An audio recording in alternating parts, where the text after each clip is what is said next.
Թուրքիայի արտգործնախարար Հական Ֆիդանի կարծիքով Միացյալ Նահանգները պատրաստ է փոխզիջման գնալ Իրանի հետ ուրանի հարստացման հարցում։ Նրա խոսքով բոլոր խնդիրների կոշտ ու անզիջում լուծման վրա պնդելը կարող է տարածաշրջանում պատերազմի հանգեցնել։ Հական Ֆիդանը, որը կարևոր դեր է խաղացել հակամարտությունը կանխելու ուղղությամբ միջնորդական ջանքերում, հայտնել է, որ Վաշինգտոնը հասկացրել է, պատրաստ է ճկունություն ցուցաբերել Իրանի կողմից ուրանի հարստացումը ամբողջությամբ դադարեցնելու հիմնական պահանջի հարցում։ Այս պայմանը երկար ժամանակ հանդիսացել է համաձայնագրի գլխավոր խոչընդոտը, քանի որ Իրանը որպես միջուկային զենքի չտարածման պայմանագրի մասնակից պնդում է ուրանը հարստացնելու իր իրավունքը։ Թուրքիայի դիվանագիտության ղեկավարը նաև հայտարարել է, որ թե ԱՄՆ-ն, թե Իրանը ըստ երևույթին պատրաստ են փոխզիջման գնալ միջուկային համաձայնագիր կնքելու համար։ Սակայն նախ զգուշացրել է, որ բանակցությունների ընդլայնումը դեպի Թեհրանի բալիստիկ հրթիռների ծրագիր եւ այդ հարցում համառությունը կարող են միայն նոր պատերազմի հանգեցնել։ Իրանի արտաքին գործերի նախարար Աբբաս Արաղչին հույս է հայտնել, որ ԱՄՆ-ի հետ միջուկային գործարքի շուրջ երկխոսությունը Իսլամական Հանրապետության համար գոհացուցիչ արդյունքներ կտա։ Ես անկեղծորեն հույս ունեմ, որ գալիք տարին կլինի խաղաղության եւ հանգստության տարի, երբ երկխոսությունը կգերակայի պատերազմին։ Մենք նախապատվությունը տալիս ենք դիվանագիտությանը եւ Իրանի խաղաղ միջուկային ծրագրի վերաբերյալ համաձայնագիրը հնարավոր է, սակայն միայն այն դեպքում, եթե այն լինի արդար եւ հավասարակշռված, հայտարարել է Արաղչին։ ԱՄՆ նախագահ Դոնալդ Թրամփը հինգշաբթի օրը կլսի ամերիկյան հետախուզության փակ զեկույցը Միացյալ Նահանգների եւ Իրանի հարաբերությունների սրման ֆոնին, ասվում է Սպիտակ տան հրապարակած օրակարգում։ Տեղական ժամանակով ժամը 11:00-ին, Երևանի ժամանակով 20:00-ին Թրամփը Օվալաձև աշխատասենյակում կլսի հետախուզության զեկույցը։ Միջոցառումը փակ կլինի մամուլի համար։ ԱՄՆ առաջնորդը նաև ժամը 13:30-ին, Երևանի ժամանակով 22:30-ին համատեղ հայտարարությամբ հանդես կգա շրջակա միջավայրի պահպանության գործակալության ադմինիստրատորի հետ։ Չինաստանը մտադիր է ամրապնդել Հունգարիայի հետ երկարաժամկետ ռազմավարական գործընկերությունը։ Նման հայտարարությամբ հանդես է եկել ՉԺՀ արտաքին գործերի նախարար Վան Ին։ Չինաստանը երկարաժամկետ հեռանկարում կշարունակի լինել Հունգարիայի հուսալի ռազմավարական գործընկերը։ Չինա-հունգարական հարաբերությունները, որոնք հիմնված են փոխադարձ հարգանքի, հավասարության եւ փոխշահավետ համագործակցության վրա, ունեն հզոր ներքին դինամիկա եւ զարգացման լայն հեռանկարներ, հայտարարել է Վանին։ Ինչպես ընդգծել է արտաքին գործերի նախարարը, Չինաստանը ողջունում է համատեղ զարգացման ուղղությամբ հունգարական կողմի ձգտումը եւ պատրաստ է աջակցել նրա ինքնիշխանության եւ անվտանգության պաշտպանությանը։ Նա հույս է հայտնել, որ Հունգարիան կշարունակի աջակցել ՉԺՀ-ին այն հարցերում, որոնք առնչվում են նրա առանցքային շահերին։ Վանին Օրբանին փոխանցել է ՉԺՀ նախագահ Սի Ցինփինի ողջույնները։ Դիվանագետը հաստատել է, որ չնայած բարդ եւ անկայուն միջազգային իրավիճակին, երկու երկրների բարեկամական հարաբերություններն ու համագործակցությունը կմնան անփոփոխ։ Նրա խոսքով դա լիովին համապատասխանում է կողմերի հիմնարար շահերին։ Օրբանը վերահաստատել է Հունգարիայի հանձնառությունը մեկ Չինաստան սկզբունքին եւ հայտնել է չինական ներդրումներ ներգրավելու հետաքրքրվածության մասին։ Ուժեղ Հայաստան կուսակցության վարչապետի թեկնածուն Սամվել Կարապետյանն է։ Այդ մասին կուսակցության պաշտոնական շնորհանդեսի ժամանակ հայտարարել է մեր ձևով շարժման համակարգող Նարեկ Կարապետյանը։ Նարեկ Կարապետյանը հիմնավորել է, թե ինչպես մեր սահմանադրություն ունի 148 հոդված, որը սահմանվում է, թե ով պետք է լինի երկրի վարչապետը։ Փոփոխվում է ազգային ժողովի քվեարկությամբ, ոչ թե սահմանադրական բարեփոխումներով, իսկ ինչ ընտրություն է լինելու հունիսի 8-ին, նշել է նա։ Համագումարին ներկայացվել են սահմանադրագետների հիմնավորումները, ըստ որոնց ազգային ժողովը առանց հանրաքվեի սահմանադրության որոշ դրույթներով կարող է կատարել փոփոխություններ։ Նարեկ Կարապետյանը հավելել է, որ ընտրություններից 20 օր անց ազգային ժողովի առաջին նիստին անմիջապես հանդես կգան համապատասխան օրենսդրական փոփոխության որոշմամբ եւ ցանկացած անձ կարող է դառնալ Հայաստանի Հանրապետության վարչապետ։ Նարեկ Կարապետյանն ընդգծել է, որ հենց այդ ժամանակ Սամվել Կարապետյանը կլինի միայն Հայաստանի Հանրապետության քաղաքացի։ Այսօր Արագածոտնի մարզի առաջին ատյանի ընդհանուր իրավասության դատարանը որոշել է Արագածոտնի թեմի առաջնորդ Մկրտիչ եպիսկոպոս Պրոշյանի կալանքը վերացնել եւ որպես այլընտրանքային միջոց կիրառել տնային կալանքը, հայտնել է փաստաբան Արա Զոհրաբյանը։ Գյումրիի քաղաքապետ Վարդան Ղուկասյանի գործով դատական նիստին ներկա չի եղել Վարդան Ղուկասյանը, ինչպես նաև իր պաշտպաններից Զարուհի Պոստանջյանը։ Դատարանը բավարարել է հանրային մեղադրողների կողմից ներկայացված միջնորդությունը եւ Վարդան Ղուկասյանին դատական նիստին հարկադիր ներկայացնելու որոշում կայացրել։ Դատական հաջորդ նիստը կկայանա վաղը փետրվարի 13-ին ժամը 15:30-ին։ Վաղար շաբաթում ձերբակալված հաղթանակ դաշինքի 6 անդամների ու աջակիցների նկատմամբ որպես խափանման միջոց կիրառվել է տնային կալանքը, գրավը եւ բացակայելու արգելքը։ Այս մասին հայտնել է քննչական կոմիտեի մամուլի խոսնակ Կիմա Ավդալյանը։ Նախորդին վաղար շաբաթի ավականու հաղթանակ խմբակցության ղեկավար Սևակ Խաչատրյանը հայտնել էր, որ վաղ առավոտից բռնաճնշումներ են սկսվել վաղար շաբաթի ընդդիմադիր հայացքներ ունեցող տարբեր անձանց նկատմամբ։ Քննչական կոմիտեից էլ հայտնել էին, որ հաղթանակ դաշինքի անդամները եւ աջակիցները խոչընդոտել են մի շարք անձանց ընտրական իրավունքի ազատ իրականացմանը։ 6 անձ ձերբակալվել էր կալանքը որպես խափանման միջոց կիրառելու նպատակով դատարան ներկայացնելու համար։ Եվրամեդիա 24 հեռուստաընկերությունը մասնակցում է 2026 թվականի հունիսի 7-ի Հայաստանի Հանրապետության ազգային ժողովի ընտրությունների նախընտրական քարոզչության լուսաբանմանը եւ այդ ժամանակահատվածում նախընտրական քարոզչության համար տրամադրվող վճարովի եթերաժամի 1 րոպեի արժեքը 15000 դրամ է։ Յուրաքանչյուր օրվա համար յուրաքանչյուր ուժի տրամադրվելու է ոչ ավել քան 20 րոպե եթերաժամանակ։ Եվրամեդիա 24-ը պատրաստ է համագործակցել բոլոր քաղաքական ուժերի հետ։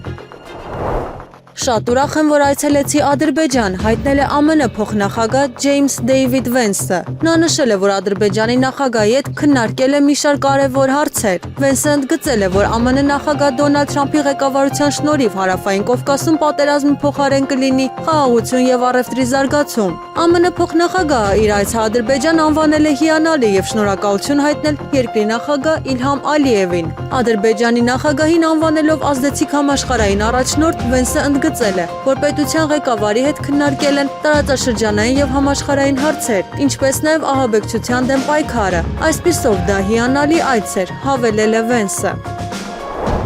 Ռուսաստանը թույլ չի տա իր անվտանգությանը որևէ սպառնալիք Ուկրաինայի կազմում մնացած տարածքից։ Այս մասին հայտարարել է Ռուսաստանի արտաքին գործերի նախարար Սերգեյ Լավրովը։ Մինչդեռ ԱՄՆ բանակի պաշտոնաթող գնդապետ Լոուրենս Ուիլկերսոնը ենթադրել է, որ ռուսական զորքերի ակտիվ հարձակումը մարտական գոտում կարող է հանգեցնել Ուկրաինայի կողմից բոլոր քաղաքների կորստին, բացի Կիևից։ Փորձագետը նշել է, որ մարտական գործողություններին ներկայիս տեմպերով Ռուսաստանը շուտով կարող է վերահսկողություն հաստատել Օդեսայի նկատմամբ։ Ավելի վաղ Ուկրաինայի նախագահի աշխատակազմի նախկին խորհրդական Ալեքսեյ Արեստովիչը հայտարարել էր, որ հակամարտության ավարտից հետո Ուկրաինայի զգալի մասը կմնա, սակայն նա չի կանխատեսել, թե որքան տարածք կարող է կորցնել երկիրը։ Իրանի Իսլամական Հանրապետության նախագահ Մասուդ Փեզեշքյանը երախտագիտություն է հայտնել Ադրբեջանին եւ Թուրքիային։ Փեզեշքյանի խոսքով հարևան երկրների հետ անկեղծ եւ եղբայրական հարաբերությունների կառուցումը մնում է Թեհրանի արտաքին քաղաքականության բացարձակ առաջնահերթությունը։ Նա ընդգծել է, որ այս մոտեցումը իրականացվում է երկրի գերագույն ղեկավարության ուղեցույցներին խիստ համապատասխան։ Նրանք մուսուլմանական, բարեկամական եւ եղբայրական պետություններ են։ Մենք պարտավոր ենք ամրապնդել մեր կապերը, երբ թշնամիները փորձում էին դավադրություններ կազմակերպել մեր դեմ կամ սպառնալ մեզ, հարևանները զանգահարում էին միմյանց եւ մտահոգություն ու աջակցություն հայտնում, հայտարարել է Իրանի նախագահը։ Մասուդ Փեզեշքյանը առանձին շնորհակալություն է հայտնել Ադրբեջանին եւ Ադրբեջանի նախագահ Իլհամ Ալիևին, ինչպես նաեւ իր թուրք գործընկերոջը եւ Թուրքիայի արտգործնախարարին։ Նա հավելել է, որ Կատարը, Արաբական Միացյալ Էմիրությունները, Պակիստանը, Սաուդյան Արաբիան եւ Եգիպտոսը նույնպես մտահոգություն են հայտնել ստեղծված իրավիճակի վերաբերյալ։ Ուկրաինական պատվիրակությունը չի բացառել Ռուսաստանի նախագահ Վլադիմիր Պուտինի հետ բանակցությունների անցկացումը Մոսկվայում։ Հաղորդվում է, հանդիպման ընթացքում նշվել է, որ բանակցությունները շարունակաբար տարբեր երկրներում կազմակերպելու փոխարեն անհրաժեշտ է քննարկումներ անցկացնել այն վայրում, որտեղ կարող են ընդունվել հիմնական որոշումները։ Միևնույն ժամանակ հաղորդվում է, որ պատվիրակության անվտանգության ապահովման հարցում կարող են ներգրավել ամերիկացի բանակցողներ, ԱՄՆ նախագահ Դոնալդ Թրամփի հատուկ ներկայացուցիչ Սթիվեն Ուիթքոֆը եւ նախագահի փեսա Ջարեդ Քուշները։ Ֆինլանդիան ռիսկի է դիմում կրկնելու Ուկրաինայի ճակատագիրը։ Նման կարծիք է հայտնել Ազատության դաշինք կուսակցությունից ֆին քաղաքական գործիչ Արմանդո Մեման։ Նրա խոսքով Ֆինլանդիայի կառավարությունը քանդել է հարաբերությունները Ռուսաստանի հետ, ինչը վնասել է Ֆինլանդիայի տնտեսությանը, իսկ երկրի գործազրկության մակարդակը դարձել է ամենաբարձրը Եվրոպայում։ Սա նուրբ պահ է եւ կա մեծ ռիսկ, որ Ֆինլանդիան կդառնա Ուկրաինա։ Ռազմականացումը ուժեղանում է, հայտնել է Մեման։ Ռուսաստանի արտաքին գործերի նախարար Սերգեյ Լավրովը արևմուտքին հստակեցրել է, որ անհրաժեշտ է փոխել Ուկրաինայի հակամարտության կարգավորմանը մոտեցումը։ Այս մասին հայտարարել է կիպրացի լրագրող Ալեքս Քրիստոֆորուն։ Փորձագետը նշել է, որ Լավրովի NTV-ին տված հարցազրույցի գլխավոր կետը Եվրոպայի կողմից Ռուսաստանին հաղթելու ծրագրերի մասին նրա դիտարկումներն էին։ Սա շատ հետաքրքիր էր եւ կարծում եմ, որ կարող է համարվել ամբողջ հարցազրույցը հասկանալու բանալին, կարծիք է հայտնել Քրիստոֆորուն։ Մասիսի քաղաքապետ Դավիթ Համբարձումյանի եղբոր Գոռ Համբարձումյանի նկատմամբ որպես խափանման միջոց ընտրվել է կալանքը 1 ամիս ժամկետով։ Այս մասին հայտնել են քննչական կոմիտեից։ Նա ձերբակալվել էր 3 փետրվարի 11-ին։ Քննչական կոմիտեից հայտնել էին, որ քրեական վարույթի նախաքննության ընթացքում ԳՀ-ի նկատմամբ հարուցվել է հանրային քրեական հետապնդում, քրեական օրենսգրքի 204-րդ հոդվածի առաջին մասով այն է անձնական կամ ընտանեկան կյանքի գաղտնիությունը խախտելը, 457-րդ հոդվածի երկրորդ մասով այն է փաստաթղթեր, դրոշներ, կնիքներ, ձևաթղթեր կեղծելը կամ կեղծ փաստաթղթեր, դրոշներ, կնիքներ, ձևաթղթեր իրացնելը, պատրաստելը կամ օգտագործելը։ 255-րդ հոդվածի 3-րդ մասի 3-րդ կետով այն է առանձնապես խոշոր չափերով խարդախությունը եւ 296-րդ հոդվածի 3-րդ մասի 3-րդ կետով այն է առանձնապես խոշոր չափերով փողերի լվացումը։ Դատարանը մերժել է Հայաստանյան Առաքելական Սուրբ Եկեղեցու փաստաբանական թիմի միջնորդությունը վերացնել նախկին հոգևորական Արման Սարոյանի նկատմամբ կիրառված հայցի ապահովման միջոցը, որով դատավոր Էդգար Հովհաննիսյանի վճռով դատարանը եկեղեցուն պարտավորեցրել էր մինչև դատական վերջնական ակտի հրապարակումը ապահովել Արման Սարոյանի պաշտոնավարումը Մասյացոտնի թեմի առաջնորդի պաշտոնում։ Այս մասին տեղեկանում ենք Դատալեքս տեղեկատվական համակարգից։ Այլ կերպ ասած, ըստ դատարանի այս որոշման կարգալույց հռչակված Արման Սարոյանը կշարունակի զբաղել Մասյացոտնի թեմի առաջնորդի պաշտոնը։ Սակայն չմոռանանք, սկզբում սույն թվականի հունվարի 10-ին պաշտոնանկ է արվել Մասյացոտնի թեմակալը, իսկ ավելի ուշ նրան զրկել է Մայրաթոռը հոգևորականի դասից։ Նա այլևս եպիսկոպոս չէ ու դասվել է աշխարհիկ մարդկանց շարքին, որպես Արման Սարոյան։ Ստացվում է հիմա Արման Սարոյանը լինելով աշխարհիկ մարդ կարող է շարունակել մնալ Մասյացոտնի առաջնորդարանում, ինչը բռնազավթված է պահում 2 ամիս շարունակ ոստիկանական հսկողությամբ։ Իսկ Մայրաթոռ Սուրբ Էջմիածնի փաստաբանական թիմը միջնորդել էր, որպեսզի վերացնեն կարգալույց եպիսկոպոսի պաշտոնանկության բողոքի վերաբերյալ հայցի ապահովման միջոցը, ինչը մերժվել է։ Դատարանի որոշումն օրինական ուժի մեջ է մտնում կայացման պահից փետրվարի 11-ից եւ ենթակա չէ բողոքարկման։ ԵԿՄ նախագահ Սասուն Միքայելյանը հայտնել է, որ ընդգրկվել է քաղաքացիական պայմանագիր կուսակցության 2026 թվականի հունիսի 7-ին կայանալիք հերթական ազգային ժողովի ընտրության համամասնական ցուցակում։ Ցանկանում եմ շարունակել падգամավորական գործունեությունը, ասել է Միքայելյանը։ Քաղաքացիական պայմանագիր կուսակցության ցուցակով որպես падգամավորի տեխնացու է առաջադրվել նաև նոր Քմարաժ բժշկական կենտրոնի տնօրեն Սրտաբան Միքայել Ադամյանը։ Արցախի նախկին պետնախարար Ռուբեն Վարդանյանն ընտանիքի հետ հեռախոսազրույցի ժամանակ փոխանցել է փետրվարի 10-ի Բաքվի դատական նիստում իր վերջին խոսքի բովանդակությունը։ Հրաժարվելով մասնակցել արդարադատության իմիտացիային, Ռուբեն Վարդանյանը խոսել է արժանապատվության, պատասխանատվության եւ խաղաղության մասին, որը հնարավոր է միայն հավասարների միջև, նա մասնավորապես նշել է. Խաղաղություն կարող է լինել միայն այն ժամանակ, երբ կլինեն երկու հավասար հարևաններ, եթե մեկը ստորանալու է մյուսի առաջ, ոչինչ չի ստացվի, ոչ մի խաղաղություն չի լինի։ Երջանիկ եմ այստեղ այս դատին ներկայացնել հայ ժողովրդին, որևէ պատժից կամ որոշումից չեմ վախենում ու պատրաստ եմ ընդունել այն բացարձակ հանգիստ, որովհետև տեղի ունեցողը ոչ թե դատ է, այլ դատաստան, եւ ցավոք նրանք չօգտագործեցին առիթը, չօգտվեցին դատական նորմալ գործընթաց անցկացնելու հնարավորությունից, որը թույլ կտար իսկապես երկարաժամկետ խաղաղության հիմք դնել։ Դրա փոխարեն նրանք կազմակերպեցին անհասկանալի, ոչ պրոֆեսիոնալ շոու, որը ցավոք որևէ մեկին որևէ օգուտ չտվեց եւ առաջին հերթին հենց ադրբեջանական պետությանը, ասել է Ռուբեն Վարդանյանը։ Փետրվարի 11-ին Գարեգին երկրորդ ծայրագույն պատրիարք եւ ամենայն հայոց կաթողիկոսը Մայրաթոռ Սուրբ Էջմիածնում հանդիպել է միջազգային իրավաբան Ռոբերտ Ամստերդամին, այսպասին տեղեկանում ենք Մայրաթոռից։ Հանդիպան ընթացքում քննարկվել են անազատության մեջ գտնվող եպիսկոպոսների եւ ազգային բարերար Սամվել Կարապետյանի նկատմամբ ընթացող իրավական գործընթացները։ Զրուցակիցներն անդրադարձել են մարդու իրավունքների պաշտպանության խնդիրներին, կարևորելով արդարության եւ օրինականության պահպանման հրամայականը։ ԱՄՆ փոխնախագահ Ջեյ Դի Վենսը ինչպես խոստացել էր Երևանում թռիչքից առաջ Բաքվում քննարկել է բանտարկյալների ազատ արձակման հարցը։ Ադրբեջանի նախագահ Իլհամ Ալիևի հետ նրա հանդիպումից հետո հայտնել է ԱՄՆ փոխնախագահի մամուլի խոսնակը։ Նախագահ Ալիևը եւ փոխնախագահ Վենսը քննարկել են նախագահ Թրամփի Հայաստանում եւ Ադրբեջանում խաղաղություն հաստատելու նախաձեռնության հաջորդ քայլերը։ Նրանք կենտրոնացել են առևտրի եւ բարգավաճման տեխնոլոգիաների եւ դիվանագիտական կապերի վրա, նաեւ խոսել են հաջորդ քայլերի մասին, այդ թվում միջազգային խաղաղության եւ բարգավաճման Թրամփի ուղու համար պայմանագրերի կնքման եւ թույլտվությունների, ինչպես նաեւ վստահության ամրապնդման միջոցառումների, ինչպիսիք են բանտարկյալների ազատ արձակումը, ամերիկյան ներդրումները եւ տարածաշրջանային տնտեսական ինտեգրացիան։ Փոխանցել է փոխնախագահի խոսնակը։ Ամերիկյան կողմը սակայն չի մանրամասնել, ինչ արձագանք է եղել ադրբեջանական կողմից եւ կան արդյոք այս հարցով պայմանավորվածություններ։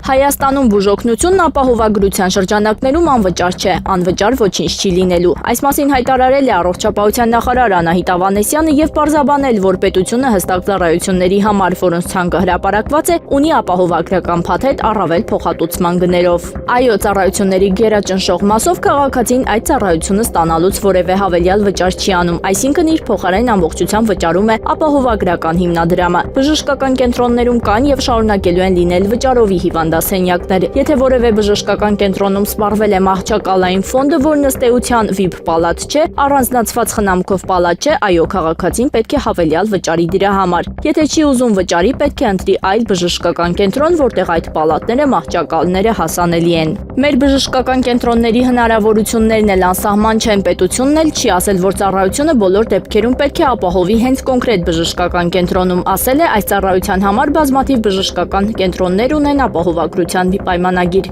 Հերթագրվելով առաջին եկածի, առաջինը սպասարկածի տրամաբանությամբ պետք է օգտվել ծառայություններից։ Հավելյալ կոմֆորտի խնամքի ծառայությունների համար պետք է վճարել, ասել է առողջապահության նախարարը։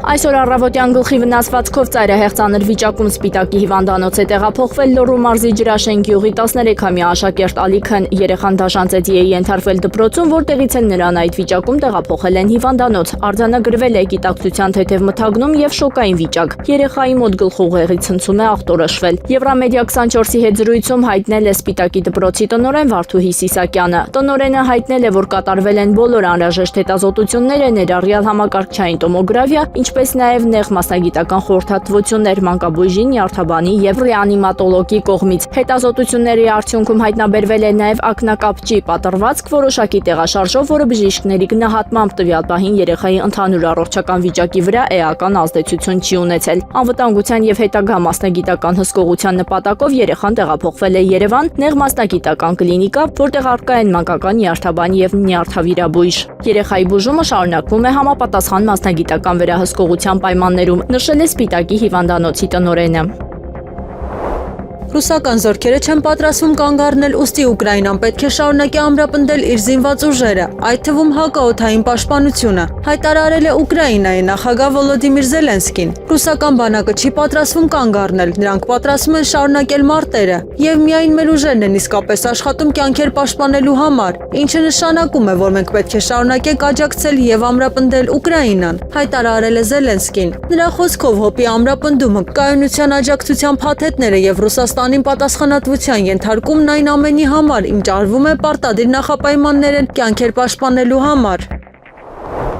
Գերմանիայի արտաքին գործերի նախարարությունը Թուրքիա մեկնողների եւ այնտեղ գտնվող Գերմանիայի քաղաքացիների համար նախազգուշացնող հայտարարություն է տարածել։ Մասնավորապես նշել է, որ Թուրքիայում գտնվող Գերմանիայի որոշ քաղաքացիներ ձերբակալվել են եւ արգելք է սահմանվել նրանց մուտքի համար։ Նշվում է, որ նման իրավիճակներ չեն վերաբերում միայն քրեական անցյալ ունեցողներին, այլև քաղաքացիական անձանց։ Հատկապես շեշտվել է, որ որոշ դեպքերում հաշվի են առնվել Թուրքիայի վերաբերյալ սոցցանցերում արված գրառումները։ Խորհուրդ է տրվել Թուրքիա մեկնել ծրագրող Գերմանիայի քաղաքացիներին ճանապարհորդելուց առաջ վերանայել իրենց իրավական կարգավիճակը եւ հնարավոր ձերբակալության դեպքում կապ հաստատել գերմանական դիվանագիտական առաքելությունների հետ։ Օդեսան պատմականորեն ռուսական քաղաք է։ Այս մասին հայտարարել է Պենտագոնի նախկին խորհրդական եւ ԱՄՆ բանակի պաշտոնաթող գնդապետ Դուգլաս Մակգրեգորը։ Օդեսան պատմականորեն ռուսական քաղաք է, որտեղ բոլորը խոսում են ռուսերեն, ասել է նա։ Փորձագետը նաեւ նշել է, որ նույնը վերաբերում է նաեւ Խարկովին։ Նրա խոսքով Ռուսաստանի զինված ուժերը կարող են վերահսկողություն հաստատել այս երկու քաղաքների նկատմամբ եւ եթե ցանկանան հասնել Կիև։ Մակգրեգորը կարծում է, որ դա վերջ կդներ Ուկրաինայի զինված ուժերի փլուզման ֆոնին պատերազմական դաշտում ստեղծված ռազմական իրավիճակին։ Վաշինգտոնը քննարկում է Իրանի ուղղությամբ երկրորդ ավիակիր խումբ ուղարկելու հարցը։ ԱՄՆ նախագահը այս մասին հայտարարել է Axios-ին տված հարցազրույցում։ ԱՄՆ առաջնորդը խոստովանել է, որ դիտարկում է այս սցենարը։ Այնտեղ է շարժվում մի նավատորմ, հնարավոր է մեկ ուրիշը ևս շարժվի, հայտարարել է Սպիտակ տան ղեկավարը։ Իսրայելի վարչապետ Բենյամին Նեթանյահուն նախատեսում է առաջիկա հանդիպմանը ԱՄՆ նախագահ Դոնալդ Թրամփից պահանջել, որպեսզի Վաշինգտոնը պահանջի Թեհրանից դադարեցնել հրթիռային ծրագրերի զարգացումը եւ Իրանի գործընկերների աջակցությունը Մերձավոր Արևելքում։ Այս մասին հայտնում է Washington Post-ը, հղում անելով աղբյուրներին։ Նրանց տվյալներով Իսրայելը նույնպես կողմ է Ուրանի հարստացման դադարեցմանը եւ գոյություն ունեցող պաշարների Իսլամական Հանրապետության սահմաններից դուրս արտահանմանը։ Այս առաջարկները արդեն քննարկվել են ԱՄՆ առաջնորդի հատուկ ներկայացուցիչ Սթիվեն Ուիթքոֆի եւ գործարար Ջարեդ Քուշների հետ Իսրայել կատարած այցի ընթացքում։ ԱՄՆ-Իրան բանակցություններից առաջ Օմանում Նեթանյահուն ցանկանում էր դիրքորոշումը ներկայացնել անմիջապես Թրամփին։ ԱՄՆ պետքարտուղար Մարկո Ռուբիոն եւ մյուս վարչակազմի ներկայացուցիչները բազմիցս հայտարարել են, որ այս պահանջները ներառված են Վաշինգտոնի բանակցային դիրքորոշման մեջ։ Միաժամանակ Թրամփը միայն ասել է, որ իր նպատակը Իրանի համար միջուկային զենքի հասանելիության կանխարգելումն է։ Թրամփի վարչակազմը նոր մարտավարություն է ընդունել Ռուսաստանի խաղաղության համաձայնագրի հասնելու համար ազդելու, ճնշում գործադրելով Մոսկվայի դաշնակիցների, ինչպես նաև նրա լոգիստիկայի եւ մատակարարման շղթաների վրա։ Փորձագետների կարծիքով Ռուսաստանը ճնշման է ենթարկում, քանի որ իր մի քանի դաշնակից երկրներ տուժել են ամերիկյան զինված ուժերի հզորությունից եւ որպես արդյունք Ռուսաստանին թողել են ավելի քիչ եկամուտների եւ ռեսուրսների հետ։ Մորգան Մերֆին, որը նախագահի Ուկրաինայի հարցով հատուկ ներկայացուցչի ավագ խորհրդականներ, հայտարարել է, որ Թրամփն արդեն Վենեսուելան հանել է շախմատի տախտակից եւ այժմ փորձում է նույնը անել Իրանի հետ։ Սա պետք է փոխի Պուտինի հաշվարկները, հայտարարել է Մերֆին։ Ուկրաինան սկսել է պլանավորել նախագահական ընտրությունների եւ Ռուսաստանի հետ խաղաղության պայմանավորվածությունների վերաբերյալ հանրաքվեի անցկացումը, որոնք երկուսն էլ պետք է կայանան մինչեւ մայիսի 15-ը։ Այս մասին հաղորդել է Financial Times թերթը, հղում անելով իր աղբյուրներին։ Թերթի տվյալներով այդ քայլը ձեռնարկվել է ամերիկյան վարչակազմի ճնշման ներքո, նպատակ ունենալով ավարտել ուկրաինական հակամարտությունը արդեն գարնանը։ Միևնույն ժամանակ հրատարակությունը նշել է, որ Վոլոդիմիր Զելենսկին կարող է հայտարարել հանրաքվեի եւ ընտրությունների անցկացման մասին փետրվարի 24-ին։ Նրա շրջապատը հայտնել է, որ պատրաստ է քվեարկությունն անցկացնել հնարավորինս սեղմ ժամկետներում, չնայած գործընթացի նյութատեխնիկական ապահովման հետ կապված դժվարություններին։ Բացի այդ, Financial Times-ի տեղեկություններով Ուկրաինայի խորհրդարանը մարտ եւ ապրիլ ամիսներին կմշակի օրենսդրական փոփոխություններ, որոնք թույլ կտան ընտրություններ անցկացնել ռազմական դրության պայմաններում։ Իրանի նախագահ Մասուդ Փեզեշքյանը հայտարարել է, որ Իրանը չի պատրաստվում զարգացնել միջուկային զենք եւ պատրաստ է ցանկացած տեսակի մոնիտորինգի այդ հարցով։ Մենք անկեղծ ենք աշխարհի եւ մեր ժողովրդի հետ, մենք չենք ձգտում միջուկային զենք ստեղծել։ Մենք բազմիցս հայտարարել ենք դրա մասին եւ պատրաստ ենք ցանկացած ստուգման, բայց այն բարձր անվստահության պատը, որը ԱՄՆ-ն եւ Եվրոպան կառուցել են իրենց ելույթներով, թույլ չի տալիս, որ այս բանակցությունները արդյունք տան։ Իրանը չի խոնարհվի իրենց չափազանց պահանջների առաջ։ Իրանը չի զիջի անարդարությանը եւ ագրեսիային։ Մենք երկխոսություն ենք վարում հարևան երկրների հետ, տարածաշրջանում խաղաղության եւ կայունության համար, ասել է նախագահը։ ԱՄՆ նախագահ Դոնալդ Թրամփի սկզբնական խաղաղության ծրագիրը զգալիորեն փոփոխվել է Ուկրաինայի եւ Եվրամիության ազդեցության ներքո։ Այս մասին հայտարարել է Ռուսաստանի արտաքին գործերի նախարար Սերգեյ Լավրովը։ Նա բացատրել է, որ վիճելի փաստաթուղթը ռուսական կողմին է փոխանցվել Ալյասկայում ԱՄՆ-Ռուսաստան բանակցություններից հետո։ Հետագա բոլոր տարբերակները Զելենսկու եւ առաջին հերթին նրա հովանավորների, Մեծ Բրիտանիայի, Գերմանիայի, Ֆրանսիայի եւ Բալթյան երկրների կողմից ամերիկյան նախաձեռնությունը խոշտանգելու փորձի արդյունքն են, ասել է նախարարը։ Փետրվարի 11-ին կայացել է Սամվել Կարապետյանի ուժեղ Հայաստան կուսակցության համագումարը, ընտրվել է նոր նախագահ եւ խորհուրդ։ Սամվել Կարապետյանը միաձայն ընտրվել է կուսակցության նախագահ։ Վաղը փետրվարի 12-ին Կարեն Դեմիրճյանի անվան մարզահամերգային համալիրում տեղի կունենա կուսակցության պաշտոնական շնորհանդեսը, որի ժամանակ կհայտարարվի կուսակցության վարչապետի թեկնածուի անունը։